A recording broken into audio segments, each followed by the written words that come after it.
6 young explorers, full of excitement and courage, ventured into the depths of Natural Well Cave, unaware of the danger that awaited them. What began as a thrilling adventure quickly turned into a nightmare when one wrong move plunges one of them into the dark, 185-foot deep pit. What happened deep inside that cave? Watch till the end to find out. Before we dive into today's video, make sure to hit the bell icon so you don't miss any updates. We upload daily. If you're new here, don't forget to subscribe and join our amazing community. Now, let's get started. In the scenic Monte Sano State Park, just a short 10-minute drive from downtown Huntsville, Alabama, lies the Natural Well, a hidden gem for hikers, bikers, and adventure seekers. This trail offers a perfect escape into nature, where the rugged beauty of the landscape makes every step an experience to remember. Starting from the Land Trust parking lot off Monte Sano Boulevard, the trail quickly immerses you in a journey that is both challenging and rewarding. The adventure begins on the Tough Springs Trail, which soon turns to the Natural Well Trail. The trail itself is generally flat but rocky, offering a mix of serene paths and more challenging sections. As you walk, you'll encounter a portion of the trail that has been impacted by a landslide. This area, about 100 feet long, adds a bit of thrill as you navigate the uneven terrain. Once you cross the landslide, the trail continues along a flat, rocky path, leading you deeper into the wilderness. For those seeking different views, the Arrowhead Trail offers an alternate route on the way back, showcasing stunning boulders and unique perspectives of the landscape. Natural Well is known as one of the more challenging trails on Monte Sano, and for good reason. The trail eventually intersects with the Arrowhead Trail before beginning a slow climb to its highest point at around the 1.5-mile mark. From the parking lot, the trail starts as a narrow single track before expanding into a double track, where the path becomes more rugged with rocks and roots. Just before the half-mile mark, you'll come across a large washout area.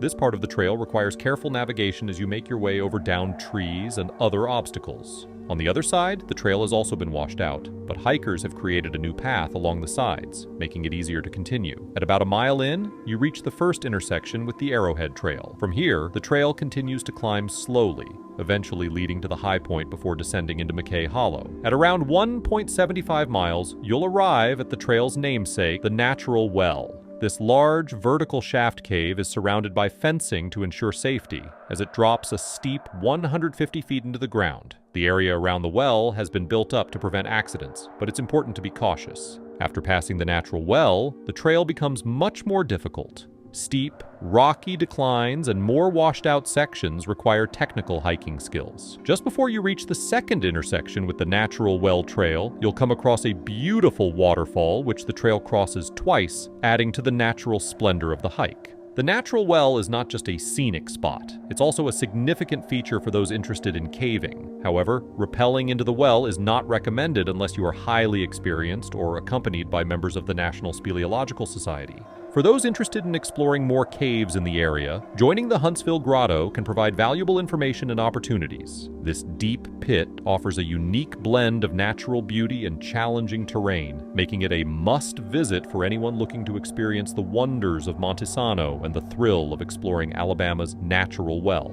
On the Sunday 22nd of March of 1970, a group of 6 young and passionate cavers from Texas embarked on what they hoped would be an exciting exploration of Natural Well Cave in Alabama. This group consisted of Jim Jarl, age 22, Janet Lewis, age 20, Logan McNatt, age 23, Catherine Mowat, age 21, Peter Strickland, age 25, and Joe Sumbera, also 25. They were all students at Southwest State College in San Marcos, Texas, sharing a common love for adventure and the thrill of exploring the unknown depths of caves.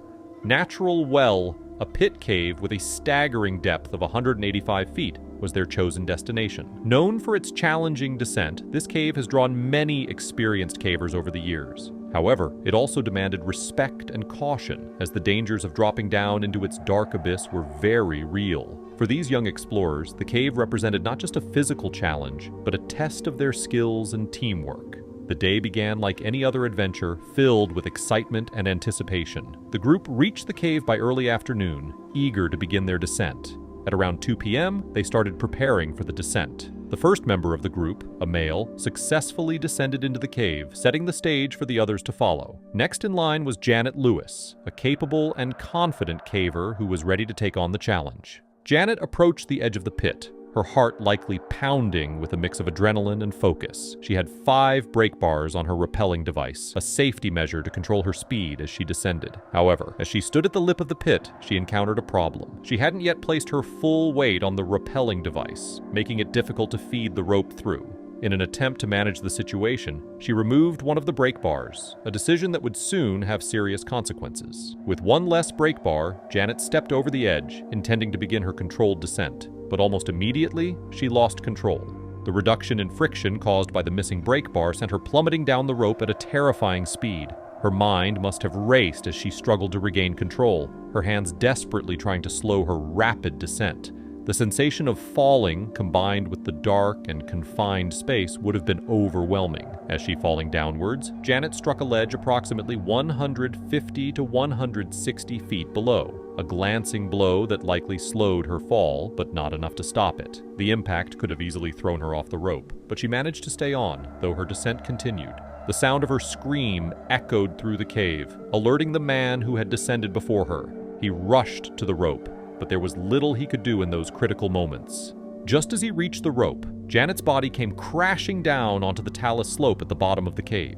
By a stroke of incredible luck, Darwin Moss, the coordinator for the Cave Pit Cliff Rescue Unit of the Madison County Rescue Squad, was on the trail to Natural Well at the time of Janet's fall. His presence at that exact moment was nothing short of miraculous. Within 5 minutes of the incident, he was at the pit, ready to assist. However, without the necessary caving equipment on hand, he quickly assessed the situation and directed Peter Strickland, likely the most experienced member of the group, to descend into the pit with extra seat and chest slings to aid in the rescue. As Peter made his way down into the darkness to reach Janet, the tension and fear among the remaining members of the group must have been palpable. They had come to explore, but now they were witnessing a nightmare unfold. The descent, which had initially promised adventure, had turned into a life-threatening situation. Upon reaching Janet, it was determined that, miraculously, she had only suffered bruises and scratches. The fall, which could have easily been fatal, had spared her from serious injury. This discovery must have brought immense relief to everyone present, though the ordeal was far from over. By this time, members of the Huntsville Grotto, a local caving group, had arrived at the scene. With their help, a coordinated effort was made to pull Janet out of the pit. The rescue operation was swift. Having fallen at around 2 p.m., Janet was successfully raised from the depths of the cave by 3 p.m. She was immediately transported to the hospital, arriving by 3:15 p.m. After a thorough examination, she was found to have no severe injuries and was released from the hospital just 35 minutes later at 3:50 p.m. Looking back, it's clear that Janet's experience and the rapid response of those involved prevented a tragic outcome. The group had considered Janet capable of making the descent, but an unfortunate error in judgment led to the accident. By removing the 5th brake bar from her rappelling device before fully committing her weight to the rope, Janet inadvertently set herself up for the uncontrolled fall. The absence of a bottom belay, a safety measure where someone at the bottom of the rope can help slow or stop the descent, was another factor that could have prevented the incident. This harrowing event at Natural Well is a warning of the hidden dangers of caving.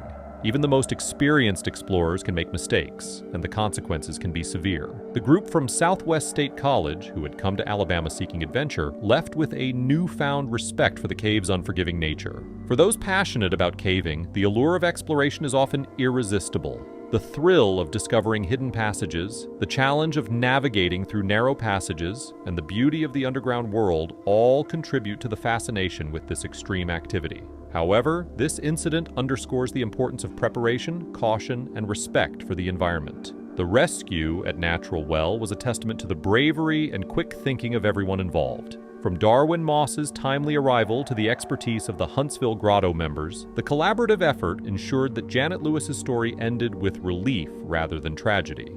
The event also highlights the importance of having experienced cavers and proper safety equipment during such explorations. In the end, the group of 6 Texas cavers returned home with more than just stories of adventure. They carried with them a lesson learned the hard way, one that emphasized the critical need for caution, proper equipment, and the presence of experienced cavers when exploring the depths of caves like Natural Well.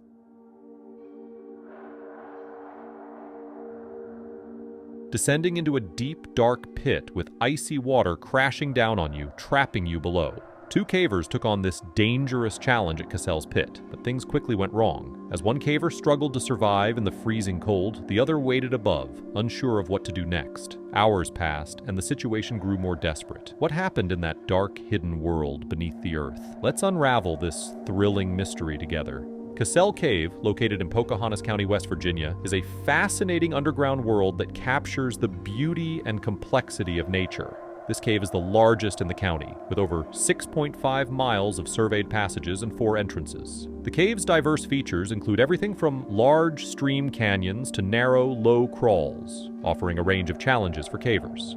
It's a place where every turn reveals something new, from technical vertical work to exciting scrambles. The cave's development is part of a larger system found along the slopes of Back Allegheny Mountain, where over 42 caverns have been discovered. These caves range from simple pits with no passages to more complex systems like Cassel Cave. The area between Durbin and Clover Lick Valley is particularly rich in caves, making it a hotspot for exploration. Cassel Cave was first mapped in the mid-1960s, with the original survey showing about 6.63 miles of passages. However, recent efforts by the Gangsta mappers have aimed to create a more accurate, three-dimensional map using modern equipment. So far, they have resurveyed nearly 6 miles of the cave, with a few more miles still to be mapped. This ongoing work highlights the cave's complexity and the dedication of those who explore it. The cave is located in an area known for its high altitude, which is why caves are not found in the northernmost part of the county. Instead, the caves, including Cassel, are found along the slopes of Shavers Mountain and Back Allegheny Mountain. Among the caves in the area, Cassel Cave stands out for its size and the variety of its passages, making it a favorite among cavers. Cassel Cave's unique features, along with the ongoing efforts to map it more accurately, make it a site of great geological and biological interest. It's a place that has taken millions of years to form, and it should be respected and preserved for future generations to explore and study. John Shimon and Don McKenzie, both 22 and hailing from California, were no strangers to the thrill of caving. Their passion for exploring the hidden depths of the earth had led them to many underground adventures. On March 7, 1970, they were at the entrance of Cassel's pit in West Virginia, drawn by the charm of its deep, dark chambers. The cave, with its 96-foot entrance pit, was not for the faint of heart, especially under the conditions they faced that day. Recent rains had swollen the waterfall that plunged into the pit, creating a roaring cascade of icy water. But for Shimon, the challenge only added to the excitement. He was excited to descend into the unknown. It was around 5 p.m. when Shimon, driven by his thirst for adventure, decided to rappel into the pit. The sight of the powerful waterfall didn't stop him. If anything, it spurred him on. Mackenzie, on the other hand, hesitated. He watched as Shimon disappeared into the depths, the sound of the water growing louder as his friend descended. The two had been on many caving expeditions before, but something about this one felt different. The combination of the treacherous conditions and the isolation of the cave gnawed at Mackenzie's instincts, prompting him to stay above ground. As Shimon reached the bottom, the full force of the situation hit him. The water wasn't just an obstacle. It was a relentless torrent that chilled him to the bone and made every movement difficult. He soon realized that climbing back out would be nearly impossible under these conditions. The waterfall was too strong and the cold was too intense. Prusik climbing, a technique that he had used in the past, now seemed hopeless. The idea of being trapped at the bottom of the pit began to creep into his mind. Up above, Mackenzie started to realize how serious the situation was becoming. For hours, they kept in touch and communicated by sending notes down into the pit. Each note was like a small sign of hope, reminding them that they were not alone in this scary situation. At one point, Mackenzie even lowered a small gasoline stove down to Shimon, hoping it would help him stay warm. But as time passed, it became clear that they were trapped, and their situation was getting more dangerous by the minute. One confusing part of the ordeal was why Mackenzie didn't go for help. He stayed at the top of the pit, waiting and hoping that a solution would appear. Maybe he thought Shimon would figure out a way to climb out, or perhaps he didn't want to leave his friend alone in such a dangerous situation. Whatever the reason, the hours passed with Shimon still stuck below, fighting against the cold and the constant waterfall. It wasn't until the next day, around noon, that 4 cavers arrived at Cassel's pit. One of them was Mike Ballister, an experienced caver who had been involved in rescues before. Mike Ballister is a skilled caver who has a lot of experience with cave rescues. He's known for helping people in tricky situations underground. His knowledge and quick thinking were key to getting the trapped caver out safely. Mike's experience and calm under pressure made a big difference in this dangerous situation. When the group saw Mackenzie still waiting at the entrance, they realized how serious the situation was. Once they found out that Shimon was trapped at the bottom of the pit, they quickly took action. The rescue was a testament to the importance of teamwork and experience in caving. The group knew that every passing minute was precious. They lowered a dry suit into the pit and instructed Shimon to put it on, knowing that hypothermia was a real threat after spending so many hours in the cold water. With Shimon suited up and tied securely to the end of the rope, they began the arduous task of pulling him out. Inch by inch, they hauled him up. The weight of circumstances weighs on them as much as physical pressure. When Shimon finally came out of the pit, everyone felt a huge sense of relief. He was cold, tired, and shaken, but amazingly, he wasn't hurt. The ordeal had pushed him to his limits, both physically and mentally, but he had made it through. However, the incident raised important questions about the decisions made that day. Shimon's choice to go down into the pit under such dangerous conditions was risky, and without the right equipment, like a ladder, getting out was almost impossible. Mackenzie's hesitation to seek help sooner also showed the risks of caving without a solid plan. The incident at Cassel's pit is a clear reminder of how unpredictable and dangerous caving can be, especially in tough conditions. Neither Shimon nor Mackenzie had permission to enter the cave, a mistake that could have led to much worse consequences. If Mackenzie had gone down into the pit with Shimon, or if the rescuers had arrived and found no one at the top, the situation could have been much more serious. They might have thought an experienced group had entered the cave and exited through another passage, which could have delayed the rescue.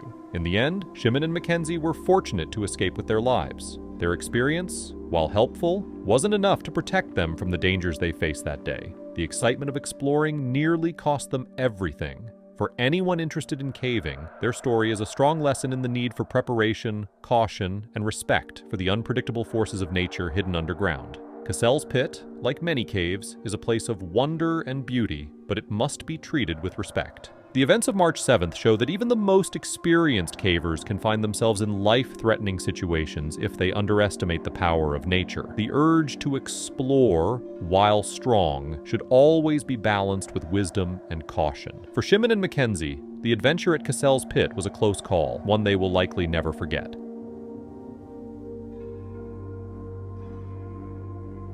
Deep underground, 4 young adventurers entered the mysterious McFails cave, excited to discover its hidden secrets. But as the weather changed and the dark, cold cave closed in around them, their exciting journey quickly turned into a terrifying fight for survival. The louder waterfall blocked their way out.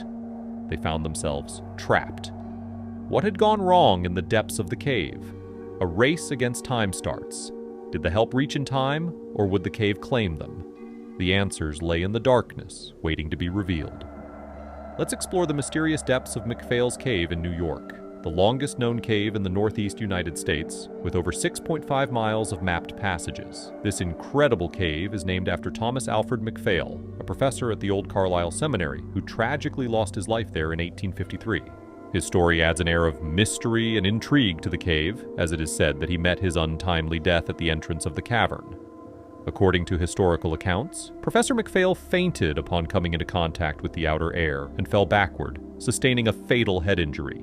His death halted further exploration of the cave for many years. McFails Cave is part of the McFails Cave Nature Preserve, which consists of 2 parcels of land, the McFails Hole parcel and the Halls Hole parcel. The McFails Hole parcel includes McFails Hole, Axe Shack, and the Honors Cave Disappointment System. Meanwhile, the Halls Hole parcel contains Halls Hole and the Coeymans Dome Sink.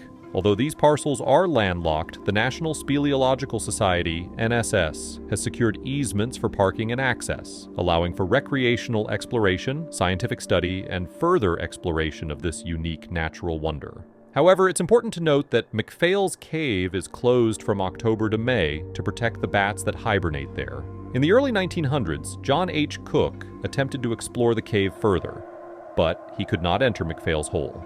It wasn't until the late 1920s and 1930s that Arthur Van Voris and his team successfully entered the cave again, marking the first exploration since McFail's death. They explored the cave extensively, culminating in Norm Olson's map published in the NSS News in January 1961. 1961 proved to be a monumental year for McFails Cave. Explorers Hugh Blanchard, Marlon Kreider, and Art Palmer pushed upstream through 1,800 feet of joint-controlled passages filled with swimming-depth water and towering domes, ending in a sump plumbed to a depth of 31 feet. The most significant discovery came when Fred Stone, Spencer Wert, and Ken Miller bypassed Olson's siphon, the then downstream end of the cave, unveiling what is now the main part of the cave. Fred was later joined by Ben Stone, Tom Hallinan, Elian Benjamin, Frank Howarth, Nan Coles, and Bill Bousman. Together, they explored down to the terminal siphon, up the southeast passage, and all the way up the northwest passage to Nethaway's Dome. Suddenly, McFails Cave became the longest cave in the northeast, measuring about 5 miles in length.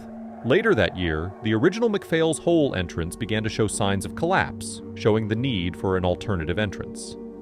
Attempts to find a new route from Cave Disappointment were, unfortunately, disappointing. However, a crawl connecting the base of Axe Shack, named after Ernest Ackerley, and the stream passage was eventually dug by Fred Stone, Frank Howarth, Chuck Porter, Art Palmer, and Stan Moore. The original McFails Hole entrance did eventually collapse, with Art Palmer possibly being the last person to use it as it collapsed while he was climbing out. This left Axe Shack as the only way into the cave, despite its challenging narrow traverse, waterfall, and tight, long crawl.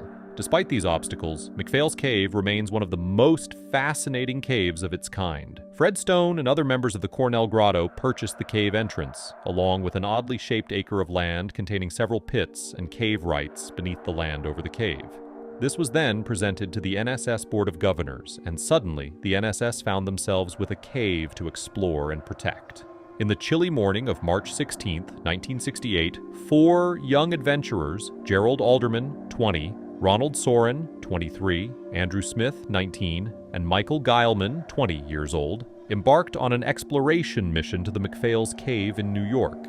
These college students, driven by a craving for adventure and the thrill of the unknown, had heard about the mysterious and perilous caves in the area and decided to explore the famous Axe Shack entrance of McFails Cave. The caves called to them like sirens to sailors, whispering promises of hidden wonders and secrets buried beneath the earth. McFails Cave, a natural wonder with its complex network of passages and treacherous terrain, is notorious among cave explorers for its dangers. The Axe Shack entrance to McFails Cave is a formidable challenge, consisting of a sinkhole with a man-sized opening leading into a pit 45 feet deep. At the bottom of this pit, a narrow fissure opens into a second pit, 40 feet deep but only 2 feet wide, narrowing to 1 foot or less at each end. In wet weather, a stream enters the pit as a waterfall, cascading through a crawlway at the base of the second drop. This creates a treacherous combination of slick rocks and chilling waters, turning the cave into a daunting gauntlet. On this day, the weather was unpredictable. There was still a lot of snow and ice on the ground, but the temperature was just above freezing during the day. The 4 young adventurers knew the risks, but were determined to explore the cave. They were excited and full of energy as they started their descent into the dark cave around 10 a.m., unaware of the dangers that lay ahead. The group did not go far into the cave, but as they headed back to the entrance around 1:30 p.m., they noticed that the waterfall in the upper pit had gotten much stronger. The wet, cold, and narrow lower pit became a serious challenge, and they found themselves in a dangerous situation. Soren managed to reach the surface and quickly went to a nearby farm for help, knowing that every minute counted. By 3:30 p.m., the Carlisle Fire Department was alerted and arrived at the scene, assisted by firemen from Cobleskill and Central Bridge, as well as state police from Duanesburg. The urgency of the situation needed to take a quick action, and a fireman was lowered into the upper pit. Earlier, the firemen had managed to rescue Smith and Geilman. Soren had bravely gone down once again to try and tie a rope to Alderman, ensuring the others could be pulled to safety first. Once the 3 explorers were out, they were immediately taken to the hospital to recover from their ordeal. As Smith, Geilman, and Soren were taken to Cobleskill Community Hospital and admitted in satisfactory condition, the firemen faced the difficult task of rescuing Alderman. They pulled on the rope, hoping it was still attached to him, until it became tight. They then tied the rope to a tree to secure it. However, when a fireman tried to squeeze into the lower pit to reach Alderman, he found the passage too narrow. He could see Alderman hanging below on the rope, with his hard hat tipped forward and water dripping onto his face. Alderman's responses were growing weaker as he got colder, and hypothermia set in. His cries for help echoed in the cold, dark chamber. The time was about 4 p.m., and the situation was growing more desperate by the minute. Exhausted and unable to reach Alderman, the fireman was hauled out of the pit, and the search began for a smaller person who could navigate the narrow passage. Despite attempts to reduce the flow of water in the upper pit by piling logs, shoveling snow, and even some bulldozing, but all efforts were useless. Nothing was working. At around 5 p.m., a local teenager, Teddy Langenbahn, 17 years old, volunteered to help. He got ready, wear a wetsuit, and lowered into the cave. The cold water and narrow passage quickly became overwhelming, and Langenbahn was forced to stop and come out. After warming himself near a fire on the surface, he bravely agreed to try again. This time, he reached the bottom of the first pit and attempted to pull the rope away from the crack, but Alderman was still trapped in the narrowest part of the fissure. In a courageous effort to save Alderman, Steve Kuhn, 16, another local teenager, volunteered to be lowered into the cave. Dressed in a wetsuit, Kuhn was quickly lowered below Alderman. He found Alderman, who was now white and stiff, and managed to push his body out of the crack, guiding it to the surface as he was pulled up himself. The time was 6:10 p.m. when Alderman was finally brought to the surface. Tragically, a doctor on the scene estimated that Alderman had died from exposure 1 to 2 hours earlier. The chilling realization that the rescue had come too late left everyone in a state of shock. Inexperience played a significant role in the tragedy. None of the 4 explorers had any known association with experienced cavers or cave groups, which could have provided them with the knowledge and basic skills to handle such a dangerous descent and ascent, especially under winter conditions. Experienced cavers are keenly aware of the extreme dangers of exposure and hypothermia, having been reminded of these threats by previous accidents. In a situation like this, they would have acted specifically to counter these dangers. One confusing and sad aspect of this incident was why the Northeastern Regional Cave Rescue Organization, which is listed with the state police, was not contacted sooner. Although the state police eventually reached out to some experienced cavers, it was too late to make a difference. This oversight highlighted the importance of having knowledgeable experts involved in cave rescues from the very beginning. For these young explorers, the hunger of adventure and the craving to uncover the secrets of the earth drove them into the depths of McFails Cave. They were students, eager to challenge themselves and push their limits. Yet, this tragic incident serves as a somber reminder of the unpredictable and unforgiving nature of caving. The thrill of exploration can quickly turn into a fight for survival, where every decision and every moment counts. As we remember Gerald Alderman and his companions' courage and determination, let us also take a moment to reflect on the lessons learned from this harrowing experience. Preparation, knowledge, and respect for the power of nature are crucial when venturing into the unknown. McFails Cave, with its dark beauty and treacherous paths, remains a testament to the awe-inspiring and sometimes deadly mysteries that lie beneath the surface of our world. The story of McFails Cave is a reminder that the unknown can be both beautiful and dangerous. Thanks for watching. Don't forget to like, comment, and subscribe for more thrilling stories. Stay curious, stay safe, and always respect the power of nature.